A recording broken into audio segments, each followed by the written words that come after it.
Guys আজকে চলে এসেছি সন্ধ্যাবেলা, কীর্তন হচ্ছে। তো প্রত্যেক বছর রথের দিন এখানে রথে চেপে কৃষ্ণ, বলরাম, সুভদ্রা এখানে আসে আর এখানে অনেক বড় করে কীর্তন হয়।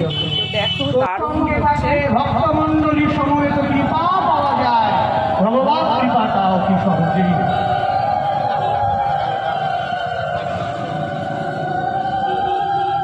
একটা কথা মনে রাখবে মা, পৃথিবীর সেরা পাঠকই হও বা সেরা কীর্তনিয়াই হও বা সেরা পূজারী হও, যদি সাধু কৃপা না হয় জিন্দেগিতে তোমার ভগবত দর্শন হবে না। হলেও ভগবান কি বস্তু তোমার ফিলিংস আসবে, এটা আমার কথা না।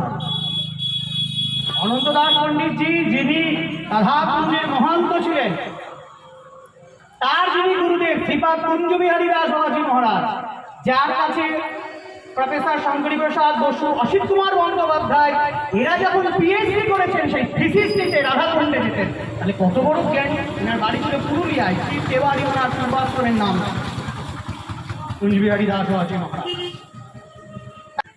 তো আমি এখানে ঠাকুরকে প্রণাম করে কিছুক্ষণ কীর্তনটা শুনে চলে যাচ্ছি। আর এখানে কৃষ্ণ, বলরাম, সুভদ্রা আসে রথের দিন। আর হচ্ছে এই দেখো রথগুলো দাঁড়িয়ে আছে, এই রথে চেপে আসে, আবার উল্টো রথের দিন চলে যায়। এই 7টা দিন এখানে অনুষ্ঠান হয়। কি দারুণ লাগছে দেখো, এই রথে চেপে আসে 3 জনাতে। তো আমি এখানে চলে এলাম এখন সোজা ফুচকার দোকানে। তো ভাবলাম একটু ফুচকা খাবো, আর এখানে খাবো না দাঁড়িয়ে, আমি ফুচকাটাকে নিয়ে যাব বাড়িতে গিয়ে খাবো।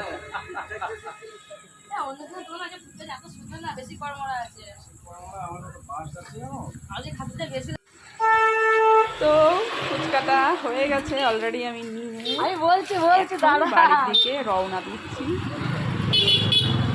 দেখতে পাচ্ছেন নিয়ে চলে এলাম।